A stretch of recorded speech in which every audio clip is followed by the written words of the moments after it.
find out what all you need to accomplish the final goal of your dream. Find out the group of people with common dreams so that you can collaborate with them in a non-competitive manner. Find out a guide or a mentor who can help you to reach your goal. Design a stepwise plan with the aim to achieve and fulfill your dream in consultation with your mentor. Start acting without giving your any excuses, because tons of planning is of no use if the planning is not being acted upon. And execute the plan in stepwise manner. This is a simple algorithm, can be used to any dream or any target which you keep in your life. Coming to the first part, physical preparation. As they say, the more you sweat in peace time, the less you bleed in war. So, before actual adventure, the preparation is something which matters a lot.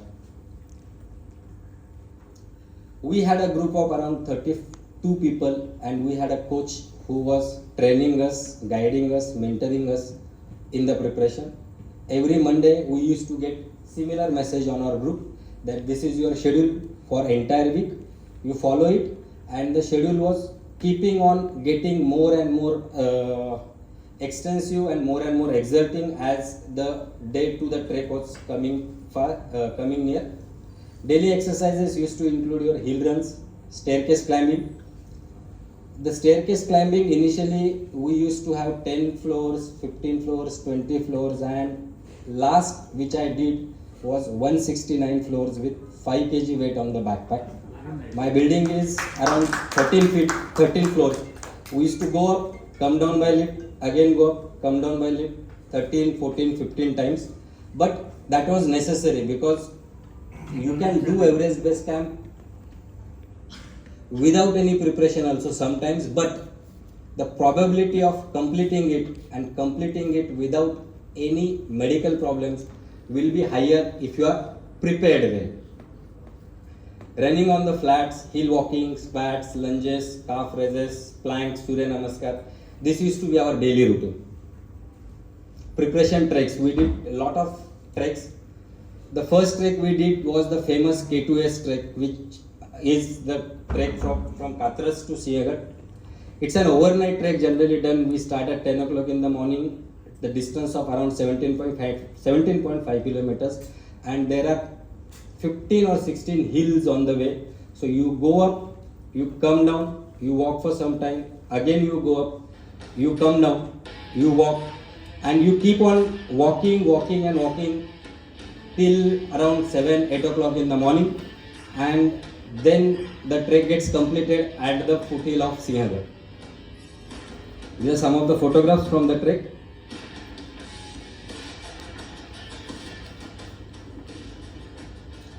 This is actually, madam must be knowing, this particular trek is very famous in Pune trekkers. They arrange it every Saturday, Sunday. The day we did, it was a full moon, so there was literally traffic jam on the way, especially when you are going downhill, because people go literally very slowly on that track, and there used to be the traffic jam. Immediately after after 15 to 20 days, there was a trek which I did with my friends, Harishandragarh and Kokankada. This is one of the famous spot amongst the trekkers.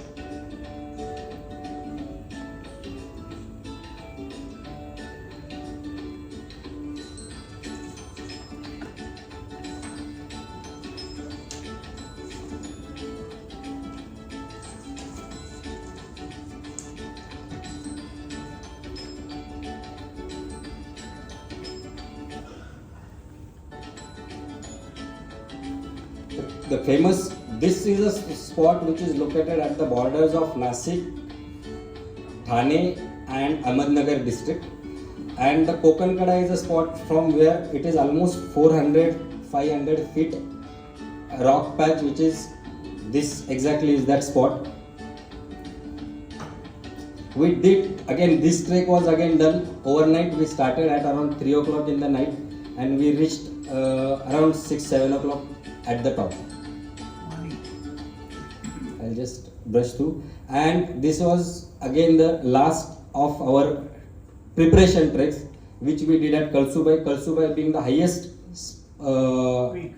peak in Maharashtra, is also known as Everest of Maharashtra. It's a beautiful place to visit. Again, a favorite spot of trekkers. This trek we started at around 2 o'clock in the night and we were walking till sunrise.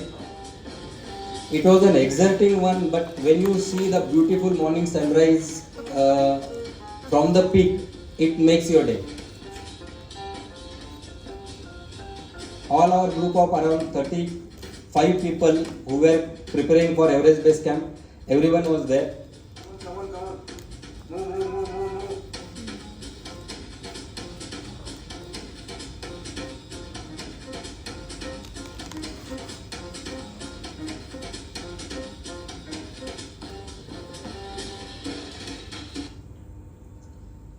This used to be our schedule. We used to post such messages on the group that I have done this much exercise today.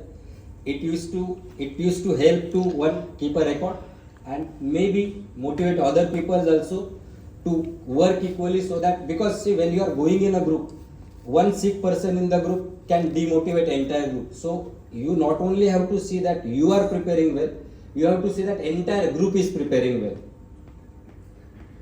This used to be the checklist for now. Since the preparation part has been covered, next part comes the preparation of the things to be taken with you while you are going on the trek. This was the list given to us by the agency who used to take care of the logistic of our group. So it was a big list. You can just read through it, and I don't have to go into the details of each and every aspect, but you have to have medicines, you have to have your electronic items, food items, documents, clothing, accessories. This is the same, and this is at the time of packing, what all things are going in. And once the packing is done, the actual adventure it begins, and it started right at Mumbai International Airport, where entire group reached. We had these t-shirts and we had an amazing photo shoot, and everyone was excited to go about. Our flight was from Mumbai to Kathmandu, and we reached Kathmandu. They all of them welcomed us with the traditional garlanding, and we reached our hotel. Day one was a rest day at Kathmandu. Many people went to visit Pashupatinath temple. It is generally said that if you are going into the base camp or on the Everest, visiting Pashupatinath is supposed to be a good luck factor for people. And few people visited Pashupatinath, few people went into the local market to purchase last minute gear. Something is remaining, the jackets are remaining, shoes are remaining, or maybe warm clothes which they have not taken. There was a rest day at Kathmandu, and next day we were supposed to go to the airport which is known by Ramechak. 145 kilometer is the distance, but we took almost 6 hours to reach there, because out of that 145, almost 80 kilometers was a ghat section. And you can just see the photographs. Absolutely amazing terrain, you can say, but the valleys around 50 feet, 100 feet down, somewhere around 200 feet. And it was a good experience even before the actual trek began. So we are at Kathmandu, and on 1st of May we are supposed to fly to Lukla, but bad weather struck, and bad weather struck in a very bad way, because we were a group of 32. We were supposed to go by 2 separate aircrafts. Our first group boarded flight, they reached, flight came back. Second group, we sit in the flight, and the pilot announced that Lukla airport is closed, so you cannot go. We were told that we can wait till 2 o'clock, because 2 o'clock is the last flight which goes from Ramechak to Lukla. After 2 o'clock the flight operations are completely closed, even on routine days. So there are no flights after 2 o'clock. So we waited there for seeing what is happening. At 2 o'clock they announced that you cannot go today. So our one group is there. we were in the second group. And with the gap of only 4 to 5 minutes.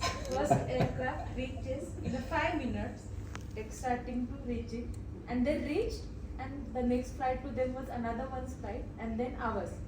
And it was blocked. It was Only closed. 5 minutes. Now there are two things. Our half group is there, half group is here, and we don't have any booking there. So So we don't have hotels. So real adventure started. Actually, That was family group. Yes. All kids and the family was in second aircraft. and we waited there till 2 o'clock. So when it was declared, and I'll tell you a funny thing, our entire luggage was in the aircraft. And they told, now you go to your hotels, the luggage will remain there, you will be the first to go on the next day. So you don't have your luggage with you. But the only positive aspect of it was, we were assured that even if one flight goes tomorrow, it is going to be our flight. Because our luggage is already there. I know. You can see the first photograph. That was the visibility on 1st May. We were not even knowing that in that fog there are so big mountains. And Lukla airport is supposed to be one of the dangerous airport for takeoff and landing. Because if you see that Very less space. I can show you. This is the place from where your aircraft comes, and it has to go vertically down by almost 500 meters. Like helicopter. And then the runway, the total length of the runway is 800 meters. So you go down like this, turn, go around 300-400 meters, and then again an inclination. So it's a very scary takeoff as well as landing there, but we all were lucky and we reached the airport.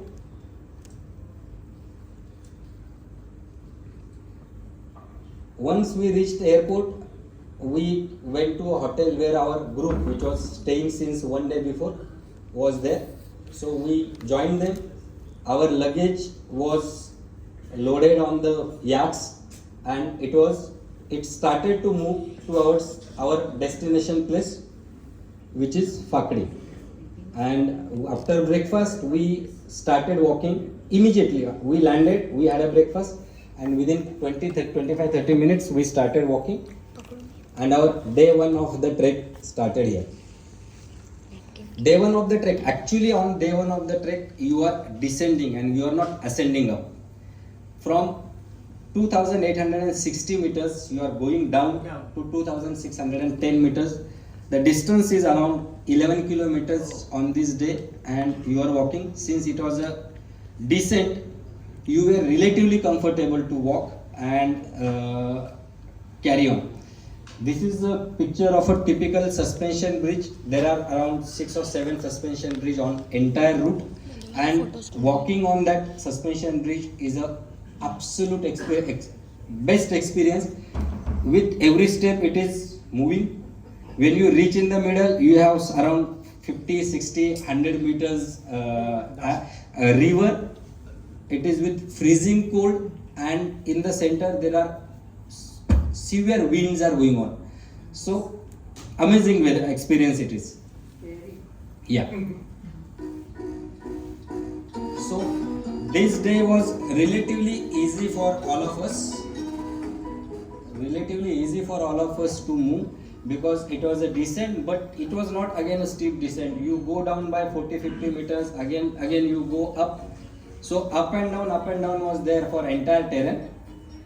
But since it was day one, everyone was excited. Sometimes on a downhill path, people were ready to run also, just to have a feel of it.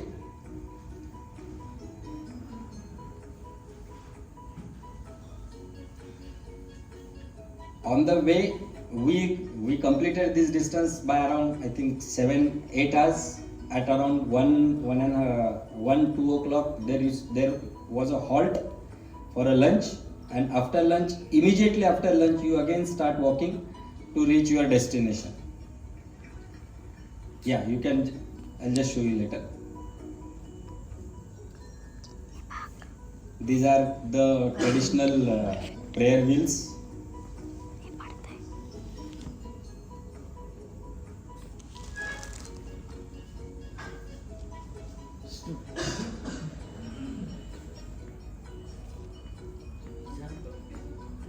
Yeah.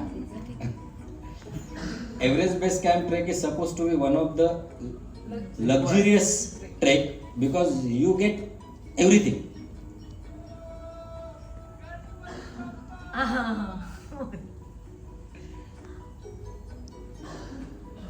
This was the place where we had our first day, Pakdi.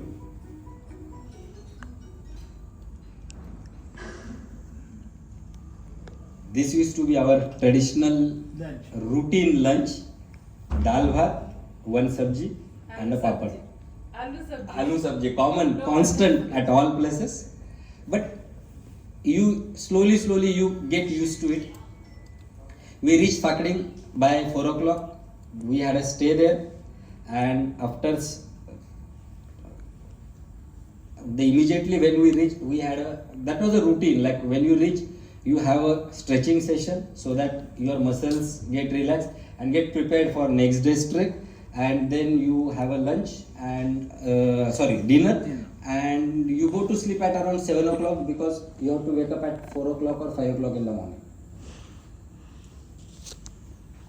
Day 2, this is supposed to be the toughest day of entire trek, not only because of the distance but also because of the altitude gain. You are gaining almost 900 meters vertical height in that single day, and it is going to take around 13 kilometers and almost 10 hours. So you can barely walk 1.5 kilometer in 1 hour. So this was the routine day on a trek. You wake up at 5 o'clock, early morning yoga, then warm up, get your bags ready and keep them outside your room so that the porters will pick it up and load it on the yaks. Get your water bottles filled and keep them in a day sack bag because you are going to use it while you are walking. Then have a breakfast, start walking as per instructions, lunch at around 2 o'clock. Immediately after lunch, there is no rest, you have to start walking again. Reach your destination, go to rooms, change your clothes, get back to dining area, have a stretching session, dinner at 7:30 and sleep at 9 p.m. This is WhatsApp time? Routine. no WhatsApp. No time. So next morning we were having a yoga session there, and the next day began.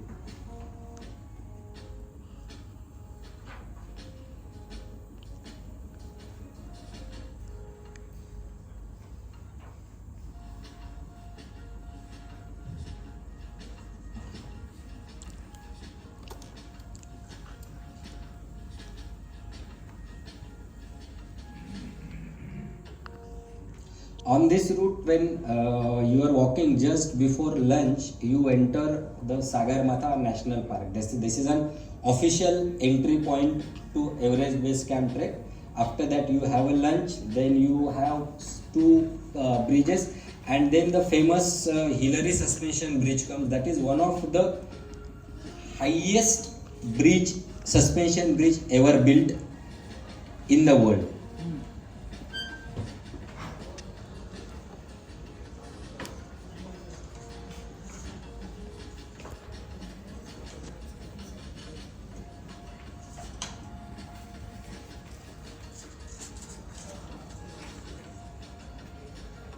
We started walking at I think 8 o'clock in the morning, and we reached by 5 o'clock to the beautiful place called Namche Bazaar. This is the entry point to Sagarmatha National Park, and on this route we got first view of this particular mountain, Mount Thamserku. It is 6,680 meters. You can see that peak there amongst those clouds. This, for some time you feel like it is a cloud and nothing else, but if you look closely you can actually see the mountain there. These are some photographs on the route. This in the background you see, this is the Hillary suspension bridge. There are two bridges actually. The bridge which is below is not using. Initially they used to use that bridge, but later they stopped and they are using only the upper bridge. Dr. Surbi, she is a medico by profession, owner of the company Mountain Movers, who was our coordinating agency. Both of them, husband and wife, both of them are doctors. Husband is a surgeon, and they are the first doctor couple in the world to summit Mount Everest simultaneously. So they have a big passion for trekking. And when we reached at Namche Bazaar, you can see this. This is a